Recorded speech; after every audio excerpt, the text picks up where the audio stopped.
স্বাগত নিউজ 24 সংবাদে। পুরো সংবাদ জুড়ে আপনাদের সঙ্গে আছি আমি নাফিসা হক। ফেব্রুয়ারিতে নির্বাচন ধরেই তৃণমূলকে চাঙা করতে ব্যস্ত বিএনপি, আর তাই ওয়ার্ডে ওয়ার্ডে গঠন করা হচ্ছে নির্বাচনী টিম। দলটির সিনিয়র নেতাকর্মীরা বলছেন, লন্ডন বৈঠকের পর নির্বাচন পেছানোর আর কোনো সুযোগ নেই। 5 আগস্ট পরবর্তী সময়ে বিতর্কিত কর্মকাণ্ডে জড়িত নেতাকর্মীদের বিষয়ে আসতে পারে কঠিন সিদ্ধান্ত। ফজলে রাব্বী সৌরভ জানাচ্ছেন বাকিটা। লন্ডনে ডক্টর ইউনুস তারেক রহমান বৈঠকের পর স্বস্তি ফিরেছিল রাজনৈতিক মহলে। জাতীয় নির্বাচন নিয়ে টানাপোড়েনের মধ্যে এই দুই নেতার বৈঠক দিশা দেখিয়েছিল আলোকবর্তিকার মতো। কিন্তু এখন পর্যন্ত কিছু মৌলিক বিষয়ে জাতীয় ঐকমত্য প্রতিষ্ঠা না হওয়া, রাজনৈতিক দলগুলোর মধ্যে দূরত্ব বৃদ্ধি, কিছু রাজনৈতিক দলের আগে স্থানীয় সরকার নির্বাচন দাবি এবং সরকারের পক্ষ থেকে ভোটের বিষয়ে সুনির্দিষ্ট কোনো দিক নির্দেশনা না থাকায় ফেব্রুয়ারির প্রথমার্ধে নির্বাচন নিয়ে শঙ্কা কাটছে না। এমন বাস্তবতায় ফেব্রুয়ারিতে নির্বাচনের টার্গেট ধরেই প্রস্তুতি শুরু করেছে বিএনপি সহ সমমনার দলগুলো। তারা চায় লন্ডন বৈঠকে যৌথ ঘোষণা অনুযায়ী সরকার কার্যকর পদক্ষেপ গ্রহণ করুক। নির্বাচন করার জন্য যে পরিবেশটা লাগে, সেই পরিবেশটাকে বিঘ্নিত করার জন্য এখন কিছু লোক, কিছু দল নেমেছে। আমার মনে হয় না নির্বাচনের ডেট ডিক্লেয়ার হয়ে যাওয়ার পরে এইসব থাকবে না। জনগণ নির্বাচনের জন্য তাকিয়ে আছে। এর মধ্যে তৃণমূলে প্রয়োজনীয় বার্তা দিয়েছে বিএনপি। নেওয়া হচ্ছে সাংগঠনিক প্রস্তুতি। ওয়ার্ডে ওয়ার্ডে গঠন করা হচ্ছে নির্বাচনী টিম। দলটির সিনিয়র নেতারা বলছেন, লন্ডন বৈঠকের পর নির্বাচন পেছানোর আর কোনো সুযোগ নেই। সকল রাজনৈতিক দল মিলে 300টি শাসন দেয়, আর বিএনপি এককভাবে 3 শাসন দেয়। তারপরেও সেই নির্বাচনে বিএনপিকে পরাজিত করার শক্তি তাদের নেই। যে গাছে ফল হয় না সে গাছে তুমি ডিল মারবে না, উঠতে চেষ্টা করবে না। যে গাছে ফল হয় তোমার একটু লোভ লাগতেই পারে, একটা ডিল মারতেই পারো, এটা পাইনি। তো বিএনপি তো ফলন্ত গাছ, তো বিএনপিতে ডিল মারবে না, মারবে কারে? আওয়ামী লীগ মাঠে না থাকলেও এবারের নির্বাচন কঠিন হবে এমন বিবেচনায় প্রস্তুতি নিচ্ছে বিএনপি। একই সঙ্গে 5 আগস্ট পরবর্তী সময়ে যাদের বিতর্কিত কর্মকাণ্ডের কারণে দল ক্ষতিগ্রস্ত হয়েছে তাদের বিষয়েও আসতে পারে কঠিন সিদ্ধান্ত। ফজলে রাব্বী সৌরভ, নিউজ 24, ঢাকা। যে কোনো ধরনের অনৈতিক কাজে লিপ্তদের বিরুদ্ধে ব্যবস্থা নেওয়া হবে বলে জানিয়েছেন বিএনপির সিনিয়র যুগ্ম মহাসচিব অ্যাডভোকেট রুহুল কবির রিজভী। শুক্রবার রাজধানীর নয়াপল্টনে বিএনপির কেন্দ্রীয় কার্যালয়ে জরুরি সংবাদ সম্মেলনে এসব কথা বলেছেন তিনি। আরও বলেন, দলের কেউ যেন কারো সঙ্গে সন্ত্রাসী কর্মকাণ্ডে জড়িয়ে না পড়ে, এজন্যই এই ব্যবস্থা নেওয়া হচ্ছে। অনৈতিক ও অপরাধমূলক কাজের বিষয়ে বিএনপির অবস্থান একেবারে জিরো টলারেন্স বলেও জানিয়েছেন তিনি। দুর্বৃত্ত চক্র গড়ে তোলা, অনৈতিক কোনো কাজের মধ্যে থাকা, এগুলো আমরা সন্ধান করে বা এই ঘটনা জানতে পেরে সাথে সাথে তার ব্যবস্থা নিয়েছে। এই ক্ষেত্রেও বাংলাদেশ জাতীয়তাবাদী দল এবং এর নেতৃবৃন্দ আপোষহীন। বিএনপির ভারপ্রাপ্ত চেয়ারম্যান একেবারে জিরো টলারেন্স নিয়ে এই কাজটি করেছেন। বর্তমান অবস্থায় অবাধ ও সুষ্ঠু নির্বাচন সম্ভব নয়, এমনটি বলেছেন জামাতের ইসলামের আমির ডক্টর শফিকুর রহমান। রংপুরে মহাসমাবেশে এই কথা বলেছেন তিনি। বলেন, সংস্কার ও নির্বাচন দুটি আদায় করে ছাড়বে জামাত। কোনো দেশের চোখ রাঙানিতে যেন সরকার ভয় না পায়, সেই আহ্বানও জানিয়েছেন তিনি। আরও বলেছেন, ভোটের মাধ্যমে যারাই জয় পাবে তাদেরকে শুভেচ্ছা জানাবে তার দল।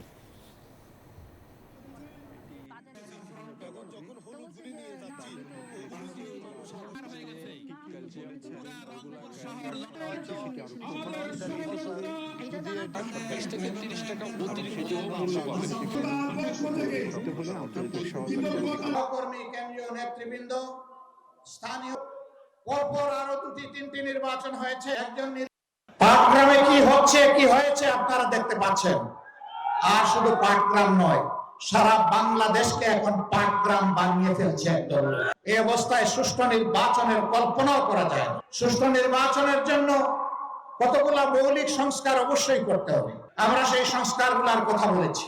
আমরা ওই সংস্কারও আদায় করে ছাড়বো এবং সুষ্ঠু নির্বাচনও আমরা ইনশাআল্লাহ আদায় করে ছাড়বো। কেউ যদি আওয়ামী ফ্যাসিবাদ আমলের নির্বাচনের স্বপ্ন দেখে থাকেন, আমরা বলবো মহান আল্লাহর সাহায্যে আমরা সেই স্বপ্নকে দুঃস্বপ্নে পরিণত করবো। দেশের নাগরিকরা 200 টাকায় ভোট বিক্রি করে। এবার এমন মন্তব্য করেছেন এনসিপি নেতা হাসনাত আব্দুল্লাহ। আরেক নেতা সার্জিস আলম বলেছেন, চাঁদাবাজ লুটপাট যারা করে তাদেরকে দিয়ে আগামীর বাংলাদেশের উন্নতি হবে না। আর অন্যদিকে নব্য স্বৈরাচার রুখতে কঠিন লড়াইয়ের ঘোষণা দিয়েছেন দলের মুখপাত্র নাহিদ ইসলাম। উত্তরাঞ্চলে জুলাই পদযাত্রায় এমন মন্তব্য করেন দলের শীর্ষ নেতারা। দেশ গড়তে জুলাই পদযাত্রার চতুর্থ দিনে পঞ্চগড়, ঠাকুরগাঁও ও দিনাজপুরে পথসভা করেছে এনসিপি। দেশের ভোটাররা 200 টাকা দিয়ে ভোট বিক্রি করেন, এমন মন্তব্য করেছেন এনসিপির দক্ষিণ অঞ্চলের মুখ্য সংগঠক হাসনাত আব্দুল্লাহ। আপনারা যদি 200 টাকা 300 টাকা দিয়ে ভোট বিক্রি করেন তাহলে যোগ্যতা কোনোদিনও আসবে না। মনে রাখবেন, আপনি একদিন আপনার ভোটটাকে বিক্রি করবেন আর আপনাকে 5 বছর ধরে নির্যাতন করবে।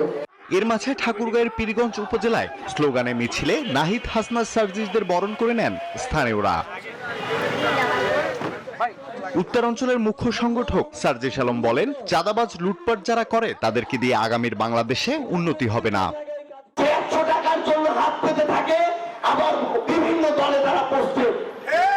এরকম চাঁদাবাজ লুটপাট যারা করে তাদেরকে দিয়ে আগামীর বাংলাদেশে উন্নতি হওয়া সম্ভব না।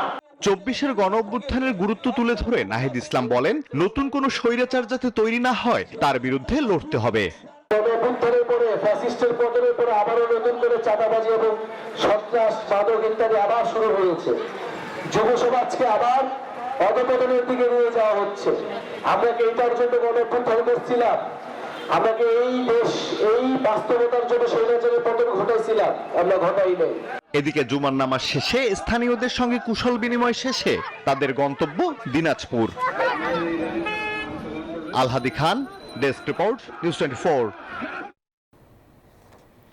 3 কোটি তরুণ ভোটার শুধু একটি সংখ্যা নয়, ইতিহাস বদলে দেওয়ার একটি সম্ভাবনার নাম।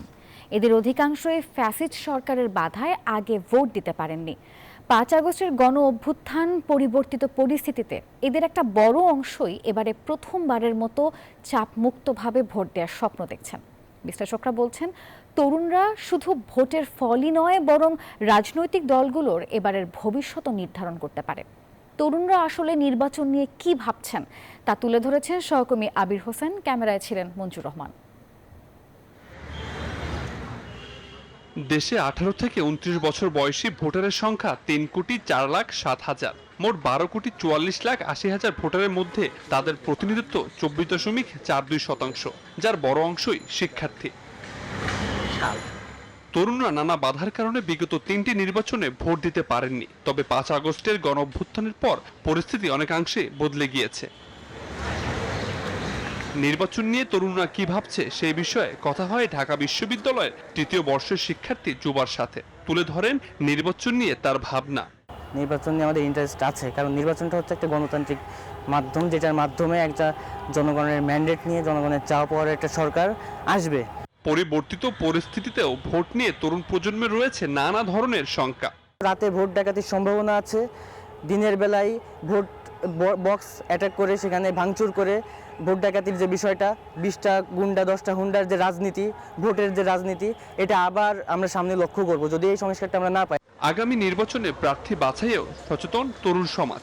আছে নিজস্ব কিছু মানদণ্ড। প্রার্থী নির্বাচনের ক্ষেত্রে অবশ্যই যে জিনিসটা খেয়াল রাখবে, যারা কারাপ্টেড ছিল না, যারা সৎ লোক, যাদের ভিতরে স্বৈরাচারী বা অন্যান্য কোনো মনোভাব নাই, যারা মানুষের জন্য কাজ করার জন্য চেষ্টা করছে। শুধু নির্বাচনে আগে নয়, ক্ষমতায় যাওয়ার পরও জনপ্রতিনিধিদের জবাবদিহির আওতায় দেখতে চান তরুণ সমাজ। নির্বাচন পরবর্তী সময়ে রাষ্ট্রের পক্ষ থেকে একটি স্বচ্ছ দুর্নীতি দমন কমিশন গঠন করা, যারা এই যে প্রত্যেকটি এমপি এবং মন্ত্রী সবার হচ্ছে এই বিষয়গুলোর কি কি কাজ করছে, কি কি বিলগুলা, বাজেটগুলা কিভাবে ব্যয় করছে, সবগুলো বিষয় সুন্দর একটি হিসাব রাখবে। বিশ্লেষকরা বলছেন, তরুণদের মতামতকে গুরুত্বের সাথে দেখতে হবে, কারণ এই তরুণরাই আগামী নির্বাচনের ভাগ্য বদলে দিতে পারে।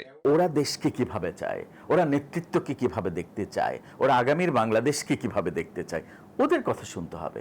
পলিটিক্সে টিকে থাকতে হলে লং টার্ম পার্সপেক্টিভ থাকতে হবে। আমরা সামনের নির্বাচনে কিভাবে ক্ষমতায় যাব সেই চিন্তা না, আমাদের একটা পলিটিক্সে ভিশন থাকতে হবে। বিশ্লেষকরা আরো বলেন, তরুণরা এখন শুধু ভোটার নয়, রাজনীতির মূল চালক। তা বুঝতে হবে দেশের রাজনীতিবিদদের। অধিকাংশ তরুণরা বলছেন যে একটি সুষ্ঠু পরিবেশে নির্বাচন দেখতে চায় তারা। অন্যদিকে রাজনৈতিক বিশ্লেষকরা জানিয়েছেন 3 কোটি তরুণ শুধুমাত্র একটি সংখ্যা নয়, হতে পারে আগামী নির্বাচনের ট্রাম্প কার্ড। তবে কতটা প্রস্তুত রাজনৈতিক দলগুলো তরুণদের মন জয় করতে তা হয়তো আগামী নির্বাচনের ফলাফল বলে দিবে। আবির হোসেন, নিউজ 24, ঢাকা। জুলাই আন্দোলনের প্রথম 3 দিনে গড়ে ওঠে বড় বিক্ষোভের ভিত্তি। তবে তখনও একটা স্ফুলিঙ্গের বাকি ছিল, যার দেখা মেলে 4 জুলাই।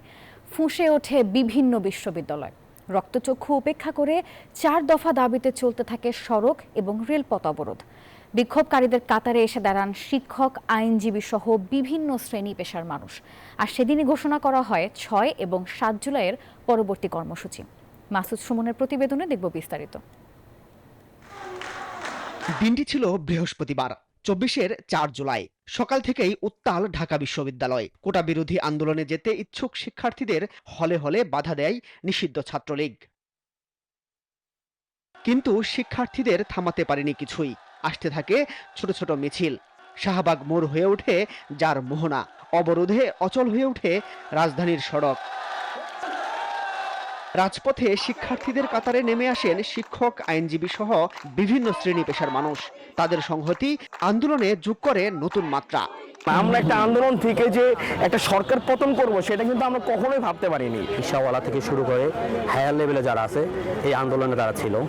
আগের 3 দিন গড়ে উঠেছিল বড় কিছুর ভিত্তি, বাকি ছিল কেবল আরও একটি স্ফুলিঙ্গের। সেই তরঙ্গ তৈরি হয় দেশের বিভিন্ন বিশ্ববিদ্যালয়ের শিক্ষার্থীদের ফুঁসে ওঠার মাধ্যমে। আন্দোলন ছড়িয়ে পড়ে দাবানলের গতিতে। দেশ জুড়েই চলতে থাকে সড়ক, মহাসড়ক, রেলপথ অবরোধ। প্রথম দিকে 1 জুলাই বা তারপর দিন থেকে আমরা আসলে 2 ঘন্টা 1 ঘন্টার জন্য আসলে অবরোধ কর্মসূচি করি। এটা খুব আমাদের জন্য একটু কষ্টসাধ্য ছিল। তাদেরকে বুঝিয়ে নিয়ে আসা আর কনভিন্স করা, কারণ অনেকেই আসলে পড়ার টেবিল থেকে রাজপথে যাওয়ার জন্য তাদের এক্সপিরিয়েন্স ছিল না। তো আমরা দেখেছি তারা প্রত্যক্ষ পরোক্ষভাবে মানুষের যে মৌলিক অধিকার, ভোটাধিকার সহ প্রত্যেকটা ক্ষেত্রে তারা কি করেছে, মানুষের অধিকারগুলোকে বঞ্চিত করেছে। তো মানুষের মধ্যে যে সঞ্চিত একটা ক্ষোভ, এটা আস্তে আস্তে একটা যখন ঘনীভূত হয়েছে, একটা জায়গায় এসে কিন্তু সেটা বিস্ফোরিত হয়েছে। সেদিন 4 দফা দাবিতে চট্টগ্রাম বিশ্ববিদ্যালয়ের শহীদ মিনারে সমবেত হন শিক্ষার্থীরা। ঘোষণা দেন দাবি আদায় না হওয়া পর্যন্ত আন্দোলন চলবে। দুপুর নাগাদ রাজশাহী বিশ্ববিদ্যালয়ের সিনেট ভবনের সামনে শিক্ষার্থীদের অবস্থান। মূল ফটকের সামনে চলতে থাকে স্লোগান। সড়কে নামেন বরিশাল বিশ্ববিদ্যালয়ের শিক্ষার্থীরাও। বই পুড়িয়ে অবরোধ করেন 2 ঘন্টা। আগের দিনের মতো ঢাকা ময়মনসিংহ মহাসড়ক অবরোধ করেন ময়মনসিংহ কৃষি বিশ্ববিদ্যালয়ের শিক্ষার্থীরা। ক্যাম্পাস এলাকায় আটকে দেন জামালপুর এক্সপ্রেস ট্রেন। কুমিল্লা বিশ্ববিদ্যালয়ের শিক্ষার্থীরাও অবরোধ করেন ঢাকা চট্টগ্রাম মহাসড়ক। মহাসড়ক অবরোধ হয় জাহাঙ্গীরনগর বিশ্ববিদ্যালয়ের সামনেও। আন্দোলনকারীরা বলেন, নিষিদ্ধ সংগঠন ছাত্রলীগের রক্তচক্ষুর সামনে এটি ছিল শিক্ষার্থীদের দুর্বার সাহস। ছাত্রলীগ বিভিন্নভাবে হুমকি দিয়েছে, এগুলো কিন্তু প্রতিরোধ করেই কিন্তু তারা তাদের ন্যায্য অধিকার বাস্তবায়নের লক্ষ্যে তারা রাজপথে এসেছে। সবাই নিজ নিজ জায়গায় থেকে স্বতঃস্ফূর্তভাবে সুসংগঠিত হয়েছে। 4 জুলাই ঘোষণা করা হয় 6 জুলাই বৈষম্য বিরোধী আন্দোলনের ব্যানারে বিক্ষোভ হবে দেশের সব বিশ্ববিদ্যালয়ে। আর 7 জুলাই হবে ক্লাস পরীক্ষা বর্জন।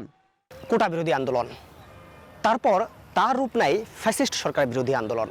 দীর্ঘ 1 মাস রাজপথে রক্তক্ষয়ী সংগ্রামের পর দেশ থেকে বিতাড়িত হয় ফ্যাসিস্ট সরকার। তার কেটেছে 1 বছর। 1 বছর পরে এসে আমরা ছাত্র জনতাকে প্রশ্ন করেছিলাম, জুলাই বিপ্লব কি শেষ? তারা বলছেন, দেশে যখনই ফ্যাসিস্টের উত্থান হবে তখনই রাজপথে দাঁড়াবে জুলাই বিপ্লবীরা। মাসুদ সুমন, নিউজ 24, সাভার। কুমিল্লার মুরাদনগরে নারীকে বিবস্ত্র করে নির্যাতন ও ভিডিও ধারণ করে ছড়িয়ে দেওয়ার মূল পরিকল্পনাকারী শাহপরানকে গ্রেপ্তার করেছে র্যাব। বৃহস্পতিবার রাতে কুমিল্লায় অভিযান চালিয়ে র্যাব 11-র একটি দল তাকে গ্রেপ্তার করে। র্যাব জানিয়েছে, পরিকল্পিত মব সৃষ্টি করে অরাজকতার বড় উদাহরণ কুমিল্লার এই ঘটনা। মূলত ওই নারীকে নিয়ে 2 ভাইয়ের মাঝে দ্বন্দ্বের কারণেই এই ঘটনা ঘটেছে বলে জানিয়েছে র্যাব। কুমিল্লার মুরাদনগরে গত 26 জুন সংঘবদ্ধ যৌন নির্যাতনের শিকার হন এক নারী। পরে জড়িতরা সেই নির্যাতনের ভিডিও ধারণ করে গত 29 জুন সামাজিক মাধ্যমে ছড়িয়ে দিলে সমালোচনার ঝড় ওঠে। এরপরই অভিযুক্তদের ধরতে তৎপর হয় আইনশৃঙ্খলা বাহিনী। সেই ধারাবাহিকতায় বৃহস্পতিবার রাতে অভিযান চালিয়ে কুমিল্লার বুড়িচং থেকে এই ঘটনার মূল পরিকল্পনাকারী শাহপরানকে গ্রেপ্তার করে র্যাব। র্যাব জানায় দীর্ঘদিন ধরেই ভুক্তভোগী ওই নারীকে উত্ত্যক্ত করে আসছিল অভিযুক্ত দুই ভাই শাহপরান ও ফজর আলী। দুই ভাইয়ের মধ্যে ওই নারীকে নিয়ে দ্বন্দ্বের জেরেই এই অনাকাঙ্ক্ষিত ঘটনার সূত্রপাত। এই মব সৃষ্টির যে উস্কানিদাতা বা পরিকল্পনাকারী তাকে আমরা গতকাল অ্যারেস্ট করতে সক্ষম হই। মূলত দুই ভাইয়ের দ্বন্দ্বকে কেন্দ্র করেই এই ঘটনাটা ঘটানো হয়েছে এবং এই মহিলাকে এই দুই ভাই দীর্ঘদিন যাবৎ উত্ত্যক্ত করে আসছিল। বড় ভাই ফজর আলীকে শায়েস্তা করতে পূর্ব পরিকল্পনার অংশ হিসেবে ভুক্তভোগী নারীকে যৌন হেনস্থার ভিডিও ধারণ করে তা সামাজিক মাধ্যমে ছড়িয়ে দেওয়া হয়। এছাড়া ঘটনা সাজাতে নির্দিষ্ট এক ব্যক্তিকে ইমোতে বার্তা পাঠিয়ে মব সৃষ্টি করা হয় বলেও জানায় র্যাব। 26শে জুন যখন সে জানতে পেরেছে যে ফজর আলী আজকে যেতে পারে সেই বাসায়, সে অনুযায়ী সে মবটা প্ল্যান করে একটা গ্রুপ অফ পিপলকে সে বলে এবং এটা নিয়ে সে একটা মেসেজও দেয়। সেই মেসেজটাও আমাদের কাছে আছে। ফজর আলী তার ওই ঘরের ভিতরে ভিকটিমের ঘরে প্রবেশ করে, তার কিছুক্ষণ পরেই এই শাহপরানের লোকজন ভিকটিমের ঘরে প্রবেশ করে এবং তাকে বিবস্ত্র করে ভিডিও ধারণ করে সেটা পরবর্তীতে সোশ্যাল মিডিয়ায় ছড়িয়ে দেয়। এর আগে গত 29 জুন চাঞ্চল্যকর এই ঘটনার ভুক্তভোগী নারীকে ধর্ষণের দায়ে মূল অভিযুক্ত আসামি ফজর আলীকে গ্রেপ্তার করে পুলিশ। এখন পর্যন্ত মুরাদনগর থানায় দায়ের করা মামলায় মোট 6 জনকে গ্রেপ্তার করা হয়েছে। বদরুল আলম শাওন, নিউজ 24, ঢাকা। এদিকে কুমিল্লার মুরাদনগরে গণপিটুনি দিয়ে একই পরিবারের 3 জন হত্যার 24 ঘন্টা পার হলেও এখনো কাউকে আটক করতে পারেনি পুলিশ। এই ঘটনায় নিহতদের স্বজনরা দ্রুত বিচার দাবি করলেও মামলার প্রক্রিয়া চলছে বলে জানিয়েছে পুলিশ। অন্যদিকে গ্রেপ্তার আতঙ্কে পুরুষ শূন্য এখন পুরো গ্রাম। এইচ.এম. মহিউদ্দিনের পাঠানো তথ্য ছবি নিয়ে ডেস্ক রিপোর্টে বিস্তারিত।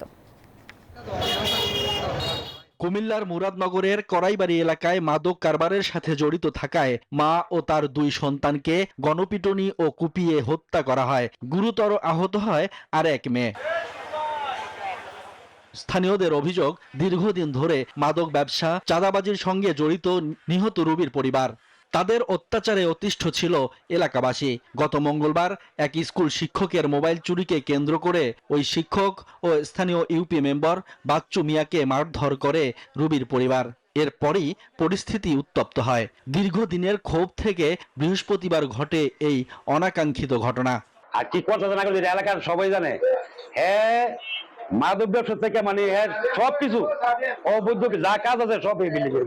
একবার দুইবার তিনবারের বেলা দৌড়াই আইছে, রট লয়ে আইছে, আমার ভাইরা লাইবো ফান দিলাম না কিনলে আমি কোন ফান না আমি কইতে দিমু এনো মাইরা লাজ বানাইতেছে। তবে বিচার বহির্ভূত নৃশংস হত্যাকাণ্ডের বিচারের দাবি জানিয়েছে নিহতের স্বজনরা। এটা নিয়ে আমি দৌড়ে এখানে এসেছি, এখান থেকে আবার 2টা ছেলে কি করছে আমার দৌড়ে দৌড়তে এখানে আনছে, এই রুমে আনছে, আনার পরে তারপর পুলিশ না অনেকক্ষণ পরে এরা কি করছে আমার নেয়া লাড়ি মানে হেরা আমার বাসাতে ফোন করে দিছে, এখানে যদি ডুকুস করে জানা মারে করে আমার বাসাতে ফোনের সাথে সাথে লেপুর 11টা বাজে আইছে।